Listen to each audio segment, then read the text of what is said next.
Għal darbohra nsalmilkom ħabib tiegħi nilqakom għal dan il-programm miktub, programm li stadrajtu fil-fatt nitkellmu fuq dak li tajt il-kelma talla u dan il-programm ta' din il-ġimgħa huwa immens interessanti u nħeġġixkom tisimgħuh kollu sal-aħħar għas-sempli xi raġuni, fil-fatt hija raġuni waħda minn ħafna ma hija l-iktar waħda importanti. Illum ħanitkellmu fuq dak li qed isseħħ din il-ġimgħa fid-dinja u x'qed jgħid Alla.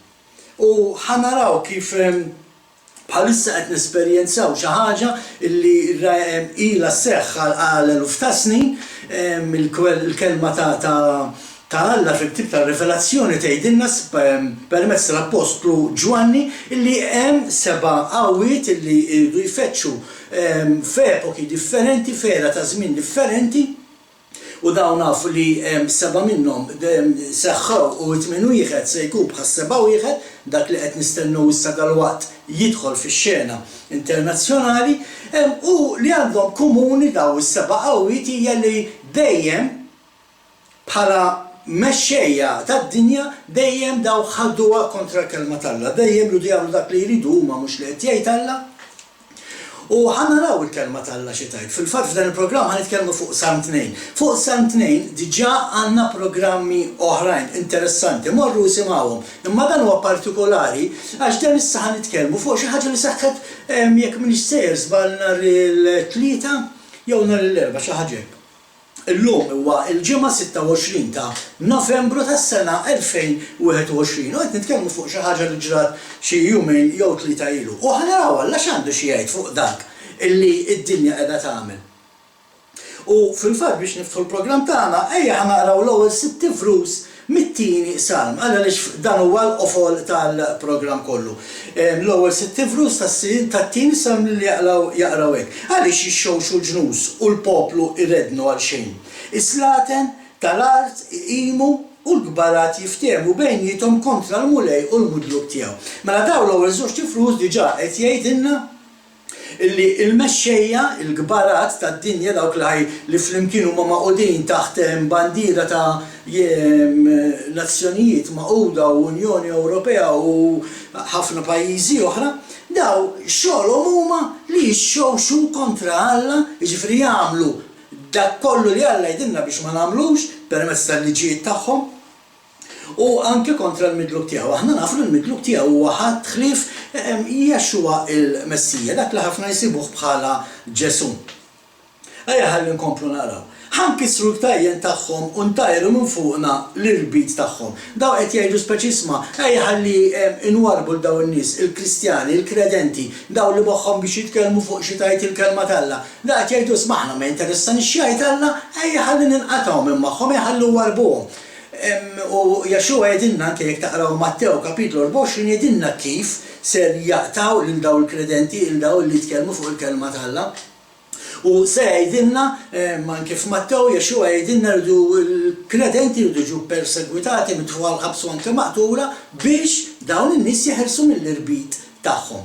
Dejjem huma affarijiet li diġà ġraw anke fl-istorja mhux l-ewwel darba, imma bħalma tgħid il-kelma xejn ġdid taħt il-kappa tax-xemx dak li kien jerġa' jseħħ. U nerġgħu naraw il-persekuzzjoni tal-Knisja bħalma rajniha f'ħafna epoki differenti. Meta ngħidu Knisja, mhux qed nitkellmu fuq xi Knisja partikolari, aħna qed nitkellmu fuq il-poplu Alla, fuq Iżrael. Iżrael huwa il-poplu Alla. Meta qed ngħid Iżrael mhux in-nazzjon, mhux dak li twildu ġo Iżrael, imma dawk li huma ta' Alla l-Missier, l-Assembleja ta' Iżrael. Ejja ħankomplu. Vers 4. Dak li hu fis-smawiet jitħaq bihom il-mulej biċ-ċajt joħodhom. U hekk qed jagħmel din il-ġimgħa l-mulej. Jitħaq dak li d-dinja qed tipprova tagħmel u joħodna biċ-ċajt. Imma ma jaqafx hemm għax imbagħad ikellimhom bil-erra, bil-qilla tiegħu ikexkixhom. Mela fuq dak li qed jiġri llum anke ħanaraw il-mulej jagħmel is-saffarijiet li ħafna se jitwerrhom. Għalhekk Jexua fżana bihom dal-affarijiet qalilna biex intom ma tinqabdux għall-arrieda, tkunu tafu x'ġej u tkunu preparati u ma tibżawx. L-aħħar vers 6 l-inqas issa għax jien għamiltu sultan tiegħi fuq Żion l-għolja imqazza tiegħi. Mela Alla qed jgħid isma' jiena lil-ibni Jexua il-Messija dak li forsi ħafna jsibuh bħala Ġesu bil-Malti, Jexua l-Messija li qed jgħid isma' jien dan għamiltu il-ras il-mexxej minn Zion. Għaliex minn Zion? Intom tafu daqsi li l-ġlida l-Ġerusalem hija ġlida antika ħafna eluf ta' snin il-għaliex min imexxi minn ġewwa Ġerusalem se jkun qiegħed ukoll imexxi id-dinja. U aħna nafu, aħna li qrajna l-ktieb, aħna li nafu l-ktieb kif jispiċċa nafu li dan huwa ħadħlif Jexua il-Messija li ħajkun ir-re tar-rejiet, is-sultan li se jmexxi minn fuq il-muntanja Zion ġewwa Ġerusalem. Imma x'qed jgħid il-mulej, għaliex id-dinja ma tiġtaf bih għaliex id-dinja qed toħodha kontrih, Alla qed jitħaq bina mis-sema. U x'ġara dil-ġimgħa li Alla qed jitħaq bina? U għalfejn Alla qed jitħaq bina b'daffarijiet li qed nagħmlu. Naħseb intom jekk issegwu l-aħbarijiet bħali tafu li dil-ġimgħa jekk mhix ser żball nhar it-tnejn jew nhar it-tlieta, in-NASA tellat satellita fl-ispazju għaliex hemm asteroid ġejja u din l-asteroid qed jippruvaw iħabtu magħha satellita u għaldaqstant jew iwaffqu l-pass maġġel tagħha ta' kif tersaq viċin tad-dinja, il-pass li bih tkun qed titravilja din l-asteroid, jew inkella anke jippruvaw forsi ibidlu id-direzzjoni biex jekk xi darba tkun hawn xi asteroid illi ġejja fuq id-dinja nkunu nistgħu nevitaw xi diżastru illi dana jista' jagħmel. U hawnhekk fejn il-mulej jitħaq b'dawn in-nies. Hawnhekk fejn il-mulej jitħaq b'dak li n-NASA qed tagħmel, hawnhekk fejn il-mulej jitħaq b'dak li l-popli tad-dinja qed jippruvaw jagħmlu meta joħduha kontri il-għaliex. Il-għaliex aħna nafu li dawn l-affarijiet iridu jiġru, ħa naraw xi tajt il-kelma x'hemm miktub kif iridu jiġru. Imma biex niftħu aktar fuq il-programm bl-iskrittura, ħa naqraw skrittura issa minn Iżajija kapitlu 55 vers 11 fejn jgħid hekk kara.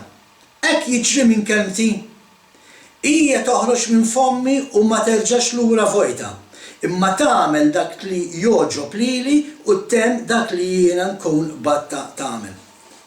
Dana il-vers qed jgħid ħafna affarijiet li kultant ħbib tiegħi bħalma nħobb ngħid jiena meta nagħllem irdu ninsew it-tagħlim, irdu ninsew dak li dejjem tallimna fil-knejjes illi qarqu jbina bit-tagħlim u naraw eżattament il-kelma tal-Alla x'qed tgħid. Illa għaliex qed ngħidu dan, illa għaliex ħafna jgħalmu li Alla ma jistax itik milli m'għandux. U hawnhekk aħna nafu fil-ktieb tar-Revelazzjoni nafu li Alla ħiebat kastigi fuq id-dinja. U hawnhekk Iżajija, permezz ta' Iżajija Alla qed jgħidilna mela jiena ngħid xi ħaġa li ma sseħħx. U għalhekk illi Alla illum qed jitħaq bina, illa li dak li hemm miktub fir-Revelazzjoni nagħmlu x'nagħmlu, nivvintaw x'nivvintaw, ma nistax iwaffquh jekk huwa ġej minn Alla Alla bagħtu. Jiena wkoll nagħlem illi jekk hemm xi ħaġa fid-dinja illi ġiet għax ġabal bniedem, iċ-ċansu li nistgħu nikkurawha, nistgħu noħolqu vaċċin, nistgħu noħolqu tablets, pilloli, nistgħu noħolqu kull tip ta' kura u infejqu dak li forsi aħna stess inkunu ġibna bidejna bħala ħsara. Imma jekk dik xi ħaġa issa hija ġejja minn Alla, jekk dik xi ħaġa huwa Alla li qed jibgħatha, nagħmlu x'nagħmlu, mhux ħajr nexxinna wafquha. U għalhekk Alla jitħaq bina, għalhekk Alla bħalissa qed jitħaq bin-NASA u b'dak li d-dinja qed tipprova tagħmel. Mela kontra Alla xi ħadd jista' joħodha? Jista' xi ħadd joħodha kontra Alla. Imma ejja ħalli inkomplu il-programm tagħna. U qed naraw qed ngħidu li fil-ktieb tar-Revelazzjoni jew nkella forsi skont verżjoni ta' Bibja għandek jista' jkun jismu il-ktieb ta' l-Apokalissi l-istess kelma. Insibu l-kastigi li Alla ser jibgħat u qed naraw li ċara jgħid Alla fit-ktieb tar-Revelazzjoni u se jibgħathom anke hekk stess huwa riżultat ta' dak li l-bniedem bħalissa qed jagħmel. Fuq dan l-affarijiet ħa nitkellmu. Tibżax jekk ma jservinix il-ħin tal-programm, inkomplu fil-programm ieħor. Imma huwa interessanti u issimgħu il-programmi ta' dan is-suġġett. Ejja ħa naraw xi jgħid Alla fil-ktieb tar-Revelazzjoni, Revelazzjoni kapitlu 16. Minn hemmhekk ħanibdew minn kapitlu 6 sorin skużaruħi, Revelazzjoni kapitlu 6 vers 13, Revelazzjoni 6 vers 13 u naraw il-kelma tal-Alla x'qed tgħid. U Revelazzjoni 6 vers 13 jgħidlek. U l-kwiekeb tas-sema bdew jaqgħu fuq l-art. Bħalma siġra tat-tim tarmi l-frott nej tagħha meta jħabbata rifnu qawwi. Mela diġà qed jgħidilna Alla hawnhekk illi xi ħaġa li rridu nistennew fil-futur. Issa fil-futur ma nistgħux nafu meta, imma għal Alla għada huwa l-istess bħal 20 sena oħra, bħal 50 sena oħra, bħal 100 sena oħra. Tista' tiġri fi żmienna, tista' ma tiġrix fi żmienna. Ma jekk mhux ħatiġri fi żmienna, ħatiġri fil-ġenerazzjonijiet ta' warajna. U allura qed nitkellmu issa fuq ulidna u ulidna li huma parti mill-familji tagħna u allura rridu wkoll naraw ħalli niftħulhom għajnihom il dawn in-nies minn meta għadhom żgħar ejja ħankomplu. Mela qed naraw il-lejl se jaqgħu il-kwiekeb tas-sema se jaqgħu bħalma t-tin jaqa' minn ġo s-siġar. U meta taqa' kewba minn ġo s-sema mhux waħda għax hawnhekk jgħid kwiekeb ħafna, iktar minn waħda, u jaħbtu ma' din id-dinja ħajkollna diżastri naturali. U l-ebda satellita tan-NASA mi ħatwaqqafha, l-ebda rocket, l-ebda xi ħaġa li jistgħmel il-bniedem ma jista' jżomm dawn l-affarijiet milli jseħħu għaliex għalli Alla iddikjarhom u diġà qalilna fi Żejja mela jien ngħid xi ħaġa u ma nagħmilix, ma sseħħx, mela jekk Alla qal dak diskors dawn l-affarijiet ser jiġu. Anke il-ktib ta' Revelazzjoni, l-istess ktib għan nitkellmu ħafna fuq dan il-ktib illum, kapitlu 8. Meta qed titkellem fuq is-seba' anġli li idoqqu tromba, jiġifieri qegħdin iħabbru xi ħaġa, meta qed idoqqu tromba, jiġifieri qed inħabbru xi ħaġa. Ejja ħanaraw dan it-tieni anġlu f'kapitlu 8 ta' Revelazzjoni xi jgħid. Ktib ta' Revelazzjoni kapitlu 8 vers 8 jgħid hekk ara. It-tieni anġlu da it-tromba huwa ġol baħar bħal muntanja kbira ta' nar iħeġġeġ. U waħda minn kull tlieta tal-baħar saret demm. Mietu waħda minn kull tliet ħlejja ħajjin li hemm fil-baħar. U nqered ġifen minn kull tlieta. U da it-tromba t-tielet anġlu. U mis-sema waqgħet kewba kbira tħeġġeġ qisha torċa li xteħtet fuq waħda minn kull tlieta ta' xmajjar u fuq lejjun tal-ilmijiet. Issa il-kewba kien jisimha absint u waħda minn kull tlieta tal-ilmijiet saret imrar tal-aġeb u billi l-ilmijiet imraru mietu bihom ħafna nies. Mela qed naraw anke skont dak li qed jgħid il-ktib tar-Revelazzjoni kapitlu 8 vers 8 se taqa' asteroid fuq din id-dinja kbira, immensa, xejn mhux se jwaqqafha, xejn mhux se jsomma, jagħmel x'jagħmel il-bniedem ma jistax iwaqqaf il-pjan ta' Alla. Dak li Alla jibgħat fuq din id-dinja, il-bniedem ma jistax iwaffqu. Jagħmel x'jagħmel, jivvinta x'jivvinta. U għalhekk Alla llum mis-sema qed jitħaq meta jarana nonfqu dak il-miljuni kollha biex noħduha kontrija, biex ngħidu isma' jekk int ħatibgħidilna din meteor, din l-asteroid, aħna ħawwafquha tara kif ħawwafquha. U Alla jitħaq. Apparti li naħseb ukoll għalhekk il-kelma tgħid fil-vers ta' wara li Alla jieħodhom bil-erra għaliex daw il-flus li qed jintnefqu daw il-miljuni kbar li qed jintnefqu biex noħduha kontra Alla jistgħu jintnefqu biex ngħinu pajjiżi li huma batuti, pajjiżi li għadhom mhux stabbiliti. Daqs dawk li huma avvanzati kemm f'teknoloġija, mhux biss teknoloġija, ħafna nisa qas għandhom xi jiklu, ħasseb wara kemm tgħaddilhom minn moħħhom jixxu tablet jew xi mobile minn tal-aħħar. Imma l-bniedem jażel li jonfoq dal-flus jaħraq daw il-miljuni minflok jgħin il dawk li għandhom bżonn. Ejja ħalli inkomplu naraw.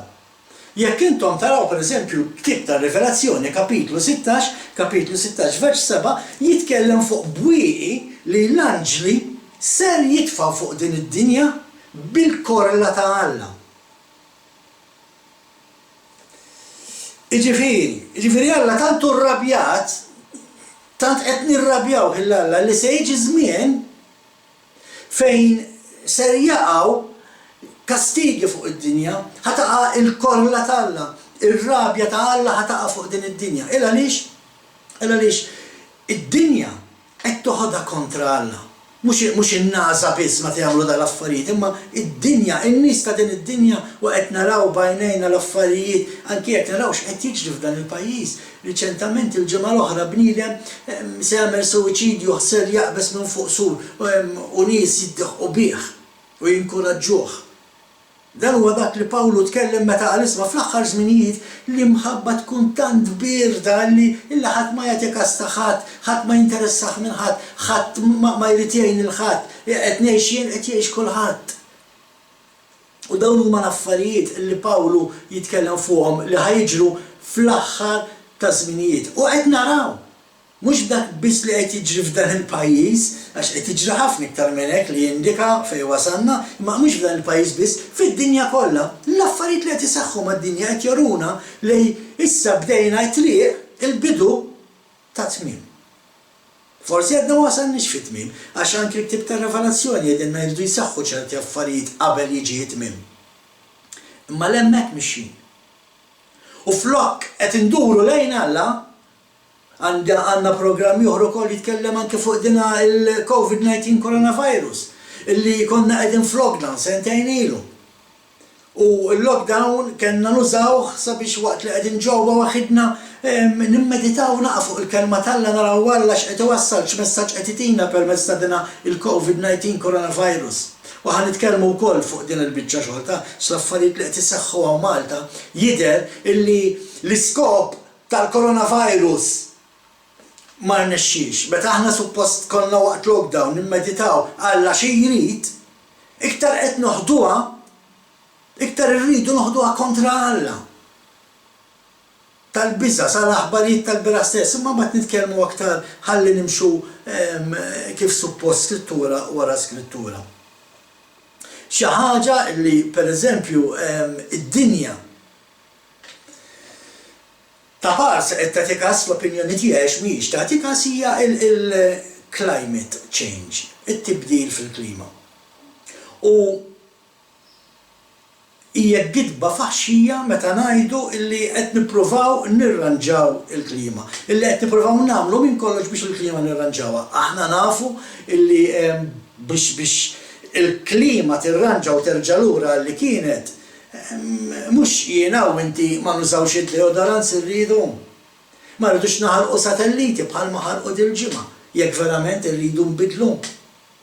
Dak li aħna il-klima dak li aħna ngħidu li qed nippruvaw nagħmlu biex inbidlu. Daw il-ħafna fuels li naħarqu. Dal ħafna tfittix taż-żejt. Għaliex biex il-bniedem ikun jista' jistana x'jinteressaħ mill-kreazzjoni, imma l-kelma tgħidilna li dawk ukoll iridu jpattu għal dawk l-affarijiet. Imma ejja ħanaraw xi ħaġa illi titkellem il-kelma t'Alla fuq il-klima. Verament b'dak li ħanamlu ħanirranġaw il-klima, ħanreġġaw il-klima lura forsi mhux 100% imma ftit fil-mija u jiena ngħidilkom illi le anqas 0.0001% maħna se nerġgħu irreġġaw il-klima lura. Għaliex għax il-kelma t'Alla araw xi tgħid fil-ktieb tar-Revelazzjoni kapitlu 16 din id-darba kapitlu 16 vers 8 araw xi jgħid kapitlu 16 vers 8 u r-raba' wieħed qed nitkellmu fuq l-anġli tinsewx, anġli li qed iferraw biqja kull wieħed mimlija bil-kolla t'Alla. Ejja naraw waħda mill-kastik, mill-kolla t'Alla x'inhi. U r-raba' wieħed ferra l-biqja tiegħu fuq ix-xemx u ngħata lilha li taħraq il-bnedmin bin-nar u l-bnedmin inħarqu biħruq kbir. U bdew jidgħu bl-isem ta' Alla li għandu s-seta' fuq dawn il-kastigi u ma nidmux biex jagħtuh qima. Mela x'qed tgħidilna l-kelma t'Alla hekk. Ħanibda minn wara. Qed jgħid illi Alla li għandu s-seta' fuq dawn il-kastigi. X'jiġifieri x'qed jgħid? Jiġifieri hawnhekk qed jgħid illi Alla x'kien irid jista' jwaqqafhom dawn il-kastigi għax hu għandu s-seta' u qed jibgħathom u hu biss jista' jwaqqafhom. U jista' jwaqqafhom imma kif? Jekk id-dinja iddur lejh. Issa aħna nafu anke minn dak stess li qed naqrawha illi d-dinja mhijiex se ddur lejn Alla. Anzi qed naraw illi x-xemx ħadd tħażżid fi sħana tagħha sena wara sena dak li rajna din is-sena Dak li ħassejna fis-sajf din is-sena huwa biss il-bidu ta' dak li għadu ġej. U se naraw fl-iskrittura kif f'din ix-xemx ħatkun tant taħraq illi n-nies ħajbdew jinħarqu. Issa aħna forsi għal xi raġuni waħda mill-iżbalji li nagħmlu meta nisimgħu xi ħadd jippretika nemmnu dak li qed jgħidu nifqu hemm. Fil-każ tagħna tagħmlu x'hekk, morru ċċekkjaw dal-affarijiet. Il għaliex l-ewwel li tagħmlu ħażin jekk intom tippruvaw tagħlmu fuq xi ħaġa li xi ħadd qed jgħallem tikkupjah. Inti tittamel ir-riċerka tiegħek, tittamel l-istudju tiegħek. U meta tara l-istudju ssib illi f'dik is-sħana tant qawwija għax aħna ngħidu hija issa nagħmlu lejsi, dik is-sħana tant qawwija li taħraq in-nies ma tkunx qed taħraq in-nies biss. Din hija sħana li tibda ddewweb anki ċertu plastics, ċertu cables. Ħanaraw diżastru totali seħħ. U ħafna flok jirrealizzaw li dan huwa kastik li ġej Alla u Alla jista' jwaffqek induru leħ, ħafna x'jagħmlu? ħajdaw l-Alla, ħajoffendu l-Alla, ħajduru aktar kontriħ. U għalhekk tgħidilna illi dan huwa r-raba' wieħed, wara dan hemm xi tliet oħra. Għaliex għax il-poplu ma jridx inneb, irid jibqa' jwebbes rasu. Issa ħana mela ċara, m'għandix ċans nidħol f'dan il-programm f'dan it-talim, imma għandna talim imorru simgħu it-talim tagħna u taraw xi ġifieri meta tgħid jiena nemmen f'Alla. Ma jfissirx għax inti Kristjan inti temmen f'Alla bil-forsa. Il-kelma tal-Alla kif li ktib ta' Revelazzjoni jekk m'iniex ser żball kapitlu 17 tagħmel distinzjoni bejn dawk li jemmnu u dawk li huma xhieda ta' Għaxua, xhieda ta' Ġesu. Għaliex? Għax hemm min jgħid ismejn Kristjan, jiena nemmen, imma la jżomm is-sibt qaddis, la jiċċelebra l-festi tal-mulej, jiekol kilma jiġi alla volja għalinna ċertu laħam mhuwiex ikel. Imma mbagħad hemm dawk li huma xhieda ta' Għaxua. Dawk li jiġri x'jiġri, is-sibt iżommu qaddis. Jekk jiġu torturati biex jieklu laħam li mhux suppost jiekluh ma jiekluhx għax huma xhieda. Jiċċelebraw il-festi tal-mulej. U ma jiċċelebrawx festi pagani, bħalma jagħmlu ħafna li jgħidu li huma Kristjani. U għalhekk qed ngħid illi hawnhekk qed naraw il-kollha talla nieżla fuq dinja illi mhux verament tgħix u taf balla. Ma tgħix verament tgħix skont il-liġi tiegħu, skont il-kmandamenti tiegħu. U bħalma dejjem ngħidu aħna il-kmandamenti huma 10 u mhux 9. Imma x'qed naraw allura f'din il-kwotazzjoni, Revelazzjoni kapitlu 16 vers 8 qed naraw in-natura tirrispondi għal ħażen tad-dinja. Bil-ħażen tagħna, bil-kilba għall-flus tagħna, bil-kilba biex nimxu l-qudiem, bil-kilba biex nirħqu nitilgħu l fuq, qed nirvinaw id-dinja. U dan huwa r-riżultat ta' dak kollu ħażin li d-dinja qiegħda tagħmel, in-nies tad-dinja qegħdin jagħmlu. U Alla qed juża dan ir-riżultat, Alla qed juża dan l-effett biex forsi il-popli idawru l-attenzjoni tagħhom lejh. Dan u l-iskop. Għattilkom għandna programm fuq il-coronavirus morru semawhom, l-iskop ta' din il-coronavirus min-naħa spiritwali kien illi meta suppost aħna konna qegħdin magħluqin ġo lockdown, konna qed nimmeditaw illa li għaddej minn da kollu, x'qed nagħmlu ħażin, xi jfisser da li qed jiġru madwarna u suppost f'dan kollu kellna niskopru lil Alla, mhux noħdu aktar kontrih. Ħafna jaħsbu li fejn il-kelma tajt illi il-kredent Alla jieħdu ġo deżert, ħafna jgħalmu li xi darba forsi il-kredenti kollha jispiċċaw ġo deżert biex l-Antikrist ma jkunx jista' jsibhom. Naħħuha minn raskom il-PTI m'hemm imkien fid-dinja illi meta ħajkun hawn l-Antikrist meta ħajkun hawn il-gvern immexxi minn Satan nnifsu ma imkien fid-dinja fejn nistgħu nistaħbew. Il-kelma Alla joħodna fid-deżert ifisser illi jġibna f'sitwazzjoni, f'pożizzjoni fejn nitalmu illi rridu niddependu biss minnu u fuqu u narfu lilu. Dak jfisser meta tgħidilna l-kelma ngħixu fid-deżert. perjodu li għaddej minnu bħalissa, perjodu li aktar ma joħorġu liġijiet li jekk minti ma segwihomx ħadbati ma tistax tmur ma tistax tmur hemm, jekk ma tagħmilx di ma tistax tidħol ġo ħanut, jekk ma tagħmilx hekk ma tistax tmur is-sinima, ma tistax tmur tidħol ġo restorant. Meta iktar ma naraw minn daw, ifisser illi l-poplu tagħna qed jiġi separat, qed jiġi maqtuħ mid-dinja, qed jiġi impoġġi ġo deżert biex forsi jaraf jirrealizza illi isma' dak kollu li għandi bżonn jien ġej minn Alla. Alla lesli jtini, jista' jtini dak kollu li għandi bżonn. Mhux li rrid li għandi bżonn. Huwa Alla li jsostnina, u għalhekk aħna qegħdin f'dan id-deżert. Imma x'qed jiġri qegħdin fid-deżert u flok qed narfu li għandna bżonn lil Alla u li Alla huwa dak li jiena li għandna bżonn, x'qed nagħmlu? Qed nagħmlu bil-maqlub u qed naħduha kontra Alla u qed nirrabjaw kontra tiegħu. Ila għaliex qed ngħidha li. Naf li hawnhekk nista' naqla kontroversja kbira, imma l-verità hija verità, tista' ma taqbilx miegħi, imma dawn huma l-fatti. Riċentament sal-bieraħ stess nerġa' ngħidilkom illum 26 ta' Novembru tas-sena 2021 sal-bieraħ stess fuq l-aħbarijiet naraw l-għaqda tal-Gażini Maltin joħduha kontra il-gvern illa għaliex ċertu Gażini ħajalqu għaliex ma jistgħux ikomplu sejrin hekk mingħajr il-festi tradizzjonali. U hawnhekk istallura fejn ħanitkellmu naqa' fuq dan il-pajjiż, jiena bħalma tafu ħafna minnkom mużiċist. Indoq, inkanta, nikteb il-mużika u napprezza kull mużiċist u x'inhu l-istrument li jdoq. Jista' jkun doq il-kitarra, l-bejż, il-pjanu, il-trumbetta, il-klarinett, il-flawt, iċ-ċimblu, il-platti. Idoq xidoq, jien napprezza lil dak il-mużiċist, għaliex għax jiena mużiċist. U naf x'jiġifieri. Imma l-isbal qiegħed hawn.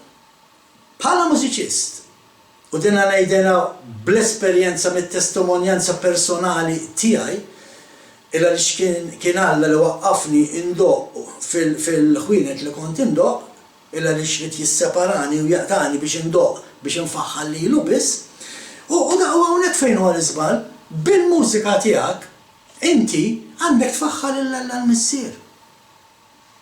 U parti mill-xi ħaġa li kellna nagħmlu waqt il-lockdown kien li nimmeditaw. Qegħdin nagħmlu sew meta qed noħorġu bil-balett tagħna wara l-istatwi, wara statwi tal-kartapesta, wara statwi tad-depp u l-fidda. Le, hija waħda mir-raġunijiet il-fatt li ma nistgħux niċċelebraw daw il-festi pagani, iva ngħidha daw il-festi pagani, waħda mir-raġunijiet li ma nistgħux niċċelebrawhom illa għaliex Alla arrabjat għax niċċelebrawhom. Alla ma jinteressax minn daw il-festi. Alla mill-festi tiegħu jinteressax, mis-seba' festi li ħoloqu, il-festi li ħoloq il-bniedem għal Alla ma jfissru xejn, it-tradizzjonijiet tal-bniedem għal Alla ma jfissru xejn. Alla stess għalilna jiena nobod is-sibtijiet tagħkom. U meta qed nitkellmu is-sibtijiet ma jfissirx li qed nitkellmu fuq il-ġurnata tas-sibt. Il-kelma sibt bl-ludi bl-Ebrajk tfisser jiem ta' mistrieħ, festi. U Alla qed jgħid isma' jiena nobod il-jiem ta' mistrieħ tagħkom, il-jiem ta' festi li vvintajtu intom. Għaliex? Għax Alla għandu seba' festi u wara dawk irridu niċċelebraw. B'dawk irridu nifirħu, f'dawk is-seba' festijiet il-pjan Alla mela wara xi statwa kollha depp u fid-da. U ħanqogħdu nsabtu saqajna għax ma nistgħux noħorġu din l-istatwa u ma nistgħux noqogħdu mmorru pum pum sin warajha. Ħanaraw x'tgħid l-iskrittura, għax ħanejdilkom xi ħaġa oħra illi ngħidha mingħajr tlaqliq l-istess ta' ġifieri dan għat-tagħlim huwa tagħlim li m'intomx ħadd tisimgħu f'ċertu knejjes tradizzjonali hawn Malta u żgur li le. U żgur li le. Araw xejn pereżempju Iżajja. Iżajja kapitlu 46, Iżajja 46 versi minn 5 sa 7. Ma min se xebħuni u ddaqsuni. Tqabluni bħalli kikun daqs, ġifieri, qed jgħidilni ġifri intom toħorġu bl-istatwi tagħkom, issa niġu għaliha taħt taqrawha di. Toħorġu bl-istatwi tagħkom fuq l-ispallej jduru fit-toroq. U tom il-glorja li suppostatu lili. Ma min se tqabluni, ma min se xċebħuni, mela dawk daqsi, Mela jindaqs dawk, Alla huwa fuq kollox huwa fuq kulħadd u Alla biss ħaqqu l-glorja. U għalhekk din id-dinja għaddejja minn dak li aħna għaddejjin iva dan il-pajjiż biċċa blata inkluż mal-ħażen kbir li d-dinja bħalissa qed tagħmel u li permezz tiegħu qed niġu kastigati minħabba dan il-ħażen. Alla qed jitfal kollha tiegħu. Mela Alla jridna mmorru wara dan l-istatwi tad-deb u tal-fidda u tal-kartapesta, ejja ħankomplu naqraw Iżajija 46. Ħanerġa' nibda minn vers 5 u nkomplu 6 u 7. Ma' min se xebħuni u ddaqsuni, tqabluni bħalli kikun daqs. Dawk li joħorġu d-deb mill-ħorġa u jiżnu l-fidda bil-miżin, jikru l-arġentir biex jagħmlilhom l-allat li jimbagħad qudiemu jmilu u jqimuh wiċċhom mal-art. Tiġrux, mhux billi bħalissa ħafna minnkom qalu aħna mhux hekk nagħmlu, ma jimportax, imma ħafna jmorru warahom, ħafna jmorru arkubtehom warahom, ħafna jmorru ħafjin warahom, wara l-kartapesta, wara d-deb u l-fidda.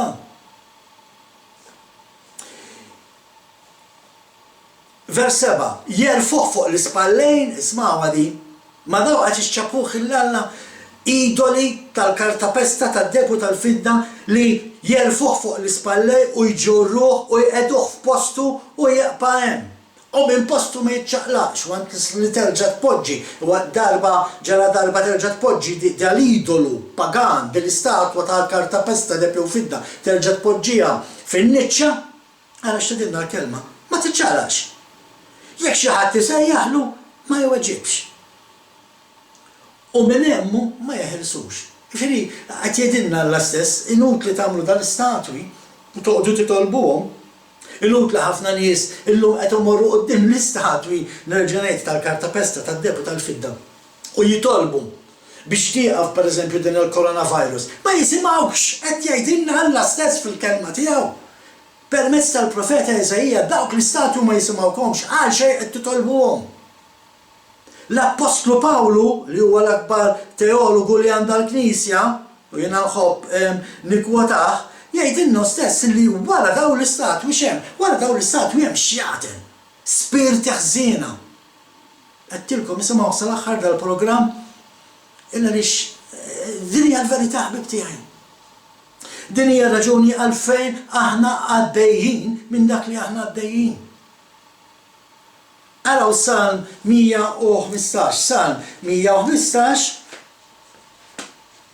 Salm 115 versi 84 jgħidilnek, ara. Fidda u deb huma l-Alla tagħhom xogħol ta' jdejn il-bniedem.